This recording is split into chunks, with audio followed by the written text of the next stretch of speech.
Hi, my name is Talia, and I am a high school senior. I'm super passionate about chemistry and math, and I love teaching others chemistry and math. This YouTube channel is a supplemental resource to anyone who might be having difficulty in their chemistry classes. In this video, I'm going to be talking about chemical families as well as atomic and ionic radius. Atomic and ionic radius are the introduction to the periodic trends section of this unit, and a disclaimer about those topics as well as the topics in the following video. I will be explaining them on an honors chemistry level, and later I will be doing an AP chemistry version of them as well.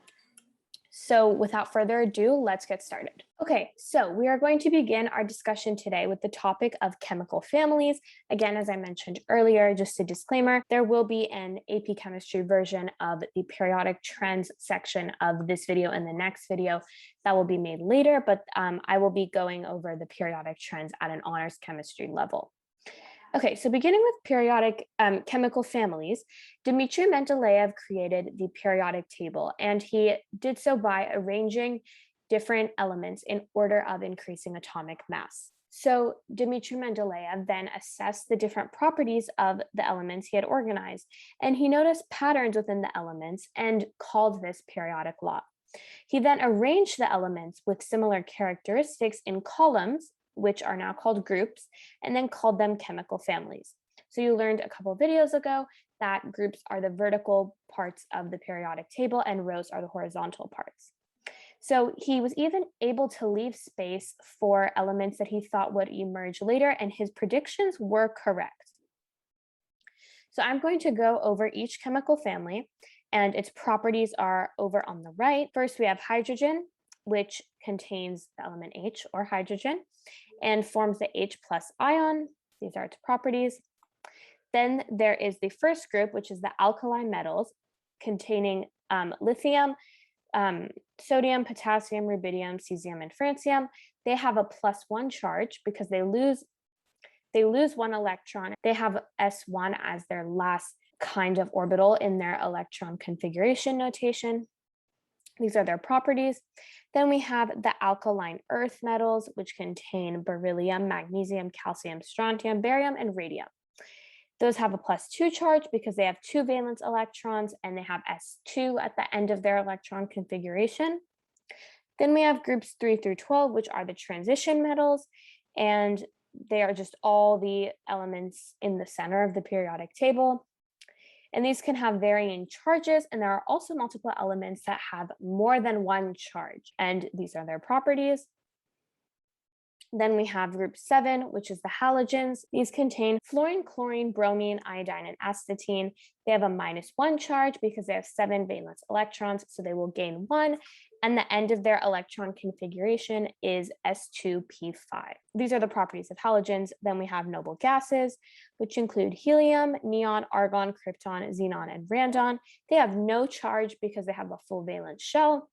Here are their properties. Then we have lanthanides and actinides, which are the 2 rows on the bottom of the periodic table. They are meant to fit in the 6th row, but they don't, so they're on the bottom. And their charges also vary, and their properties are written over here. So those are the different chemical families, and it's really cool that there's some organization in the periodic table, because as you get more advanced in chemistry, you can learn how many different things the periodic table tells you. Like we've already learned that rows indicate number of orbitals, the group number indicates number of valence electrons. So we are going to get into our first periodic trend, which is atomic radius. And atomic radius is the size of the atom measured in distance from the nucleus to the farthest orbital that has electrons in it, so to the valence orbital. And atomic radius is usually measured in picometers. Now, the trend with atomic radius is that it increases down a group and it decreases across a row. So I'm going to go into each of these individually. Atomic radius increases down a group because as you go down groups in the periodic table, a new valence orbital is added. There's a new energy level with a new principal quantum number. And that therefore creates an increased distance from the nucleus to the valence shell because electrons are located farther from the nucleus. Atomic radius decreases across a row because no new energy levels are added. However, the number of protons increases, which increases the positive charge on the nucleus of the atom. And this then causes electrons to be pulled closer to the nucleus, which makes the atom smaller. So those are the trends with atomic radius. Now we're going to try an example. So you're going to want to get out your periodic table, and we are going to write the electron configurations for these problems so we can use them as evidence. We're going to first start with silicon and chlorine, which has the greater atomic radius. So we're going to write the configurations, and then I'm going to write an explanation. So let's start with silicon. We have 1s2, 2s2, 2p6, 3s2, 3p2. Chlorine, we have 1s2, 2s2, 2p6, 3s2, 3p5. Okay, so now which has a greater atomic radius? So the answer is silicon, because chlorine has more protons, which means the positive charge will be increased and the atoms will be the electron shells will be pulled closer to the nucleus. And that because the electrons are negative and the nucleus is positive, so positive and negative will attract each other. Therefore, the distance from the nucleus to the farthest energy level will be smaller. So I'm going to write that explanation. Okay, so here's my explanation. I'm going to read it out loud. Silicon has a larger atomic radius than chlorine. Chlorine has more protons than silicon, so the positive charge on the nucleus is therefore greater for chlorine than silicon. As a result, the electron shells are pulled closer to the nucleus for chlorine than silicon, and silicon has a greater atomic radius than chlorine. Notice how in my explanation, I am comparing silicon and chlorine throughout the whole thing.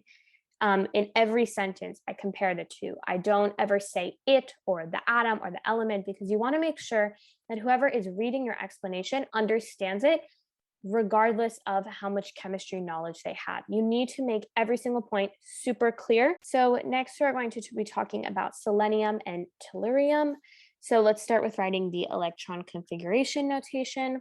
For selenium, we have 1s2, 2s2, 2p6, 3s2, 3p6, 4s2, 3d10, 4p4. Tellurium, we have 1s2, 2s2, 2p6, 3s2, 3p6, 4s2, 3d10, 4p6, 5s2, 4d10, 5p4.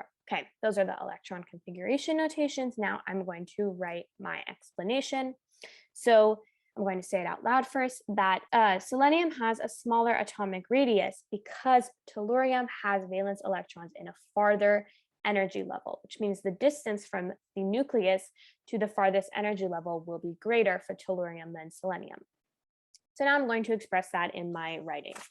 For the second problem, it got a little squished towards the bottom, but I said selenium has a smaller atomic radius than tellurium, and this structure is slightly different. But I said selenium has valence electrons in the 4th energy level, and tellurium has valence electrons in the 5th energy level.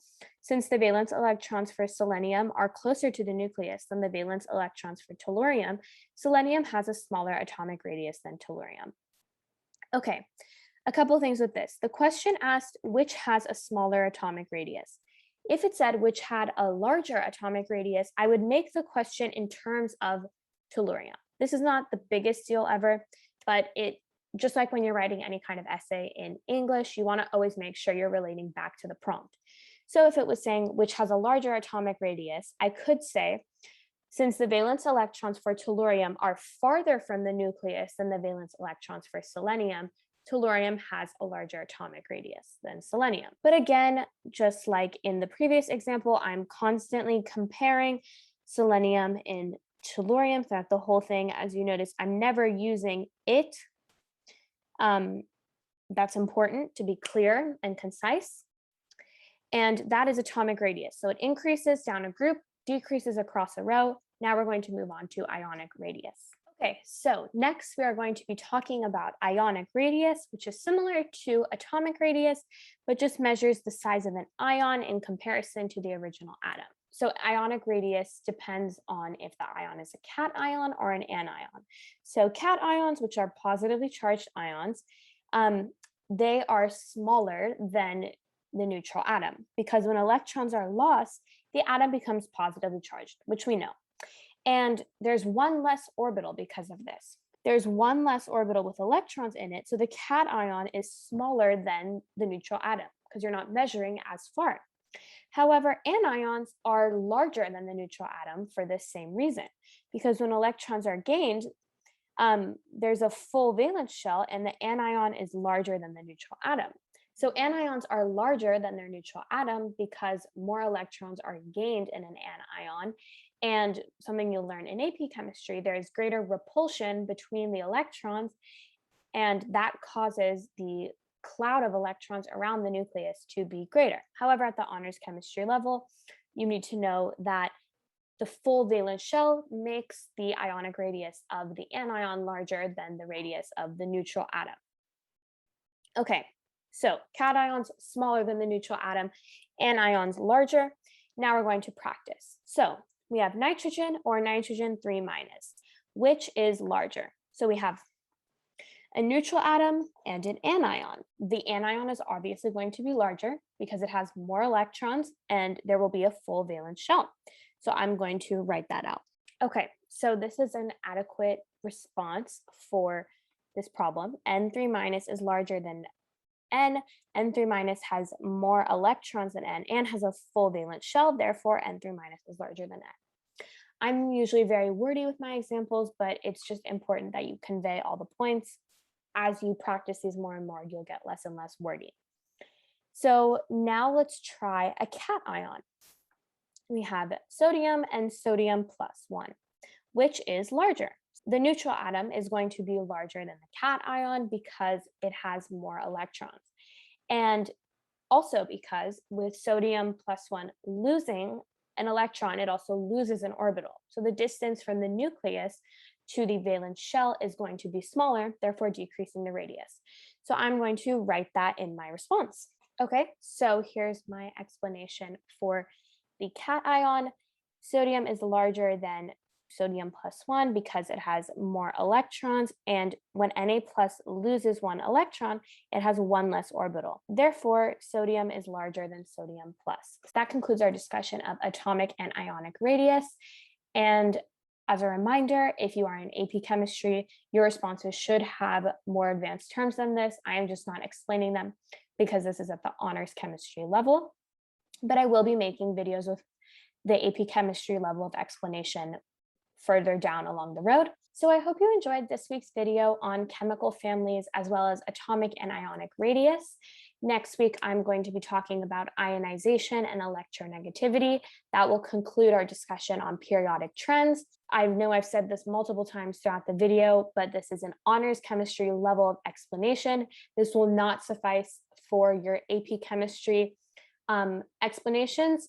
You will need to talk about more concepts. I'm going to be including a link in the description for my website if you would like to schedule tutoring. And if you have any questions, feel free to leave them in the comments. Again, I hope you enjoyed the video and good luck with learning the rest of your chemistry.